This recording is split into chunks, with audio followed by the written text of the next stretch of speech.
Yo guys, check kamusta mga idol? So ayan, mag-a-update tayo ngayong napakatindi ng nangyari sa mundo. Mga loads, no? Grabe, lumagakpak. Lumagakpak. Ang tawag doon? Tama ba yun? Lumagapakpak. Oh my goodness.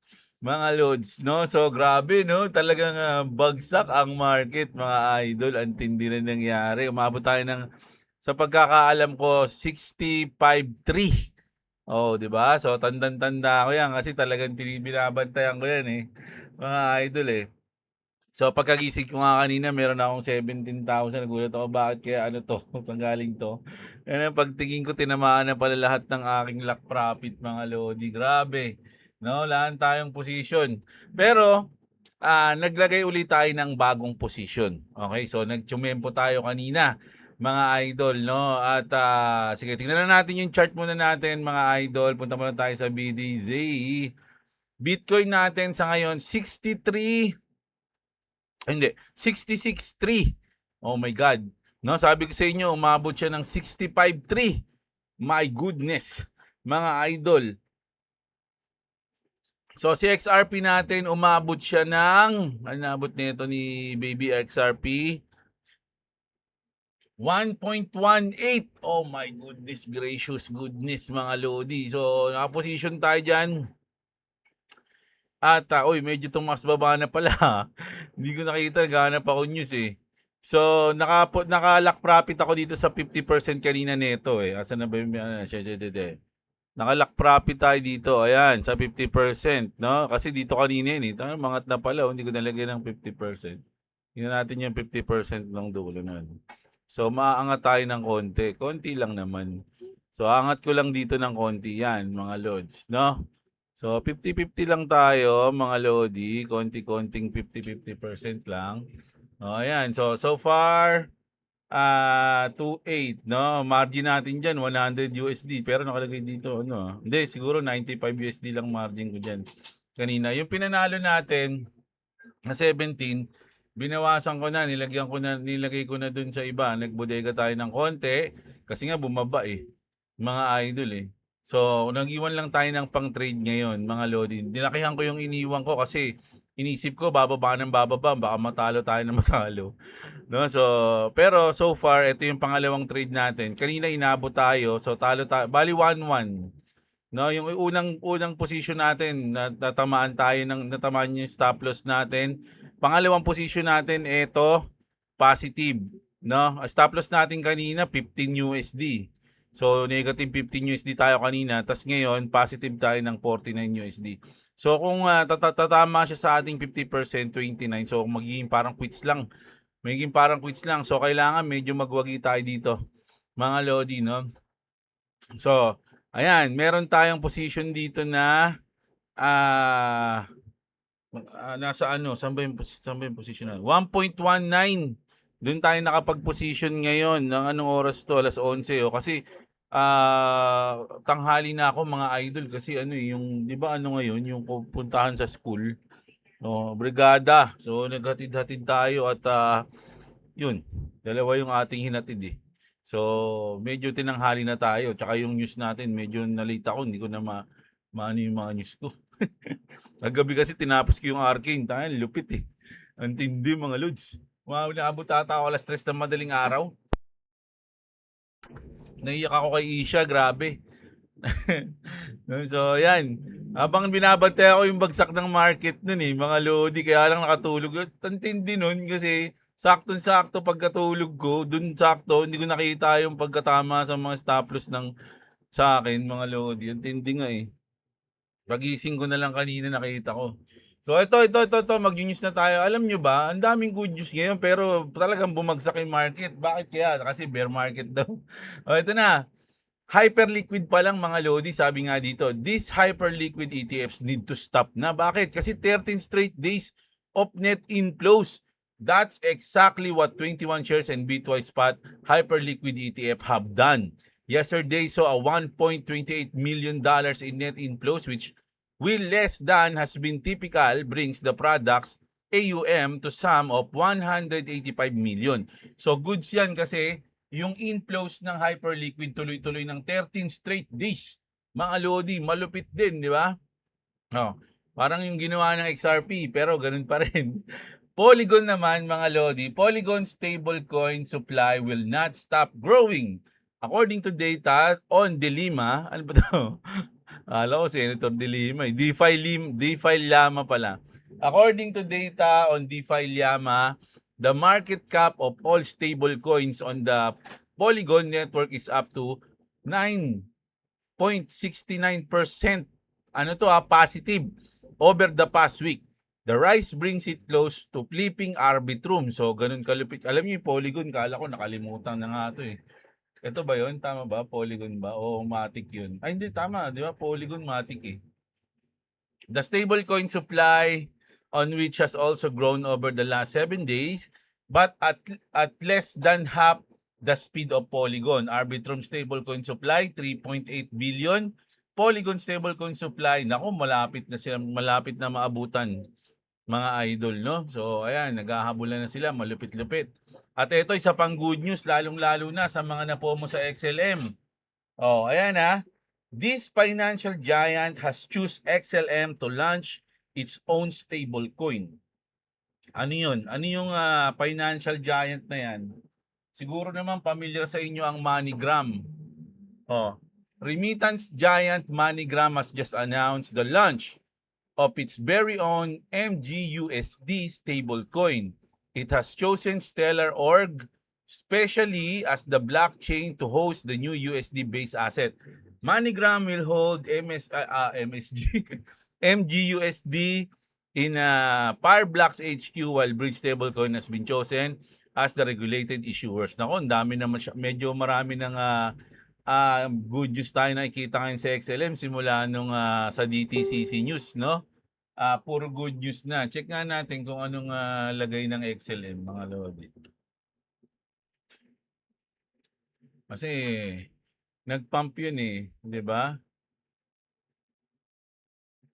7 days lang. Medyo bumaba siya at ngayon medyo bumaba din. No? Kasi umabot siya ng 18 pesos mga Lodi. Pero nagsimula siya sa 9 pesos So umabot siya ng 18 pesos, nag 100%. Diba? So ngayon 13 pesos siya. Siguro nabawasan siya ng ngayon mga Lodi. 40% o ganun. So yung mga napomo dito, malamang negative pa sila ngayon sa XLM. Di ba? So ayan So ito naman mga Lodi, isa sa mga importanteng news ngayon kasi ngayon na magi-start June 3. Mga idol, ang start ng Clarity Act officially added to Senate calendar. Now eligible for floor vote. Get the Clarity Act pass mga idol. So ngayon na nag-start 'yan mga idol, no? At napakaganda at napaka positive sana ang mangyari mga loads, no? Pagdating sa, kasi sabi nga nila meron tayong 3 weeks, no, para magbotohan at may pasa ang Clarity Act mga idol para umabot sa July 4. Okay? So sana magtagumpay ito mga loads, no? Sabi nga dito ni Vincent, remember controlling all rega agencies is vital for rapid implementation. Meaning, it is more argument to Congress to make both Genius and Clarity Act effective immediately. Kasi yung Genius Act mga idol, actually napirma na pero i-implement na. The comment period on the Genius Act closes today for the Treasury stablecoin rules, bringing the legislation one step closer to implementation. So may implement na to. Kaya lang mga Lodi, mas maganda kung sabay yan. Kaya nga sabi nila mga idol once na, 'di ba, may implement na yung stablecoin ay yung Genius Act, tapos kapag naipasa yung Clarity Act mga Lodi, mas magandang partner yun. Sabay silang bumabakbak mga idol. So mamadaliin daw ni Trump yan mga Lodi, no? Yung sabi nila, chismis yan sa mga barangay. Ito na. Mga Lodi, nako. Mga Lods, happy birthday nga pala. Kanino? Sa XRP. 14 years later, sabi din, kasi nag-post si David Schwartz 14 years ago, we got together with an idea to build a better way to move value.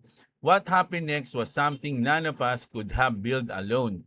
And by us, ibig sabihin, I just don't mean the three of us. No? Si David Schwartz, si Jed McCaleb, si Arthur Brito. Ayun yun eh. Ano, meron pa ba ako nakalimutan? Kasi si Brad Garlinghouse, si ano pa, si Chris Larsen, dapat apat sila eh. Kaya lang tinanggal niya nata si Jed McCaleb kasi si si Jed Madela na siya ngayon. Hindi, yun nga siya na yung bumuo ng sarili niya, 'di ba? Ng XLM, no? So, si Brad Garlinghouse hindi diyan kasali. Kasi si Brad Garlinghouse, CEO siya, no? Hindi siya yung sa developers. I mean the developers, oh yan na. Validators, lahat na binanggit niya rito, no? Businesses, community members, and everyone who helped shape XRP into what is today. Happy birthday, XRP, sabi dito, mga idol, no? 14 years old na si XRP, no? Ay edad ng panganay ko. Ganun pala yun, no? So, ang lupit Ano yung coincidence kaya yun, no? Kasi yung panganay ko, syempre, diyan ko rin bibigay lahat ng XRP ko. Di ba? Tsaka kay Boy WhatsApp. Oh. So, ayan. Happy birthday, syempre. At mag-celebrate tayo ngayon. Papainom tayo. Online inuman sa mga XRP community. Mga Lodi.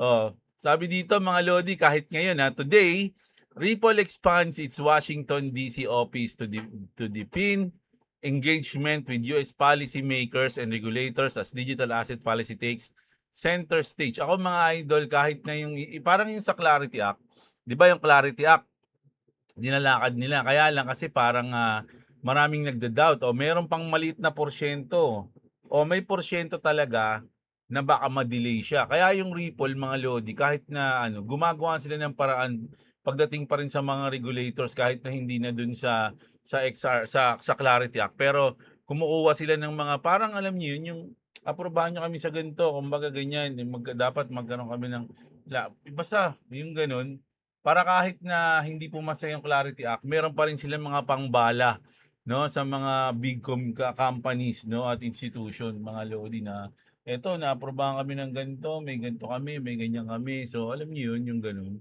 Mga hindi sila talaga humihinto no. Malupit talaga 'yan. Ito. The XRP Cube. Nako, nakita niyo 'yan, mga Lodi. Alam niyo ba kung saan 'yan? Saan 'yan? Hindi ko rin alam 'to yan XRP Cube Sa Istanbul. Sa Istanbul daw 'yan. The XRP Cube stealing the entire show at Istanbul block. Clear message, XRP is built for finance trusted by institutions.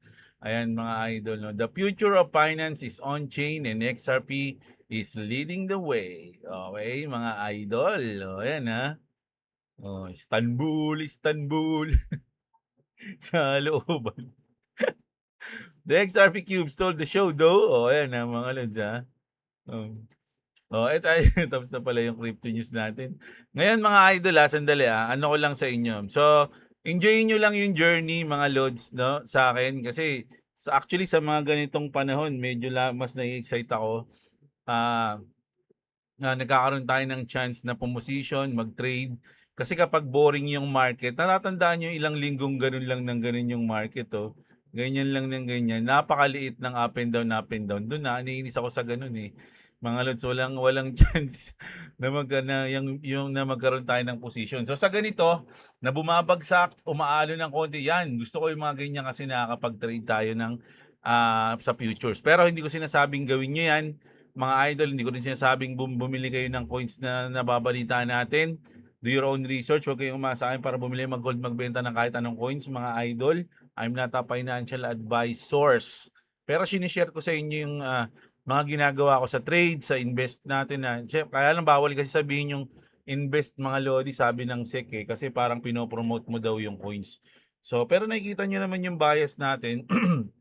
Pero kahit na, hindi ko pa rin sinasabi na bilihin niyo 'yun, mga lods, no? So, onti-onti lang naman yung invest natin. Sa totoo lang ngayon, yung portfolio ko down siya ng halos 60%. Nasa 3 digits ata yung lugi ko ngayon. Ay, 6 digits. Down ata ako ng 100 something thousand mga idol. Sa totoo lang, pero nakatawa lang tayo, mga lods, 'no? Kasi siyempre hindi naman natin ginagalaw 'yun, eh.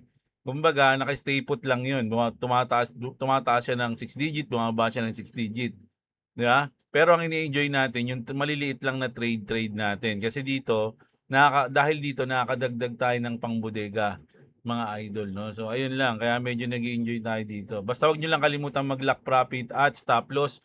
Yung risk management nyo, mga lodi, 'no, dapat meron kayong, ayun yung pinakaimportante, risk management. Meron kayong plan, strategy, kayo ng bahala sa buhay nyo, mga lods, pera nyo yan, 'no? Kung di pa kayo sigurado, mag-demo trading muna kayo, kayong bahala. Basta wag lang kayo dun sa mga na yung sabi na, "Ako na magte-trade sa'yo, promise, panalo ka every month, meron kang 30% something." Tangina, wag na kayong kung ganun lang, wag na. Gastusin niyo na lang yung pera niyo, uy, kaysa iba yung makinabang sa pera niyo. Sabi nga ng isang idol natin na mga lodi na narinig ko na content creator, kung kung merong gano'n yung, siya yung magte-trade para sa inyo, ibig sabihin gagamitin nila yung pera niyo para magkaroon sila ng experience sa trading, matututo sila, 'di ba? Kung matalo 'yun, okey lang, hindi niya naman pera 'yun, pera niyo 'yun, pero siya natuto, kayo wala kayong natutunan. So mas magandang kayo na lang yung mag-trade, so kahit na matalo kayo, at least meron kayong natutunan sa trade niyo. Gano'n yung sinabi nung idol natin, 'no? So kayo na bahala diyan, mga idol. Meron tayong last news, mga lodi. Eto, medyo ang tindi kasi nito. Sa China ata 'to, eh. Humanoid robots keep leveling up. This, ICR, ano ba ito, ICRA o ICRA 2026 demo shows impressive human-like dexterity and coordination. Ay, nakita niyo yung ginagawa ng lalaki, 'no? Tapos 'yan, kumakaway din yung robot. Alam niyo yung naalala ko dito, napanood niyo yung ano, yung, ano ba yung palabas ni ano, ni Hugh Jackman, yung may robot. Ay naku, nakalimutan ko yun, si Atom, Real Steel, ayun yung Real Steel. Napanood niyo na ba yung Real Steel, mga lodi? Do'n ko na-imagine yung ano, yung, ay mali. Real Steel. Ayan, oh, yung, sinusunod siya ng robot nung nagbo-boxing siya, mga idol. Alam niyo ba yun? So ayan, oh, puwede niyang gawin na yun, oh, oh, 'di ba? So, imagine, mga idol, puwede nang laban. Darating yung panahon na gagawa sila ng robot na ganyan na susunod na sa katawan ng tao, gano'n din yung maglalaban na sila, 'di ba? Ang lupit nun. Real steel na, 'no, boxing. Wala na masasaktang mga tao, 'di ba? Hindi na magkakaroon ng mga brain damage yung mga boksingero, 'di ba? Kahit sino puwede ng lumaban, ang tindi niyan, mga idol, 'no? So ayan, ayan yung news muna natin ngayon, mga lods, kapit lang, mga idol. Alam niyo naman ang mangyayari 'to, mga lods, 'no? Alam naman natin na magkakaroon ng volatility, 'no? Sabi nga nila bear market daw ngayon. So, alam niyo na dapat lagi lang kayong handa sa mangyayari. Hindi lang naman kayo dapat maghanda sa bear market, o sa pagbagsak, eh. Kasi 'pag umangat 'yan, mga lodi, dapat handa rin kayo. Alam niyo rin yung gagawin niyo. Alam niyo rin kung kailan kayo magte-take profit, alam niyo rin kung ilan yung ite-take profit niyo, ilan yung iiwan niyo, yung gano'n. 'Di ba, mga idol, 'no? So pagdating sa crypto, lahat pinaghahandaan, dapat lahat may plano. Okay, kung nasasaktan kayo sa ganito, naku, medyo baka bago lang kayo, mga idol, 'no? Yung mga audience natin dito na matagal na, marami nang nakaranas dito ng mga 40%, 50% drop, mga idol. Alam niyo 'yan, 'no? Sama-sama nating naranasan 'yan. So nung mga nakaraan, 'no? O dati, mga nakaraang taon. So ayan, sa mga ganito, dito dito na sa mga pagbagsak, mga lodi, dito nabubuo yung mga yumayaman, hindi sa pag-angat. 'No, ayun ang tatandaan niyo. Kapag lumilipad na, wala nang yayaman dun, 'no? Nagkakaroon ng, mga mayayaman, yung dun pa lang sa baba, meron na nag-iimbak na sila. Para 'pag lumipad, ayun na dun nila ipa-profit yung pera nila, gano'n yun. So, andito tayo ngayon sa baba, mga idol. So, alam niyo na ang gagawin niyo, okey? So ayan, kita-kits tayo mamayang gabi mga Lodi, alam nyo na yan. Sana i-like nyo yung video natin, please like nyo yung video.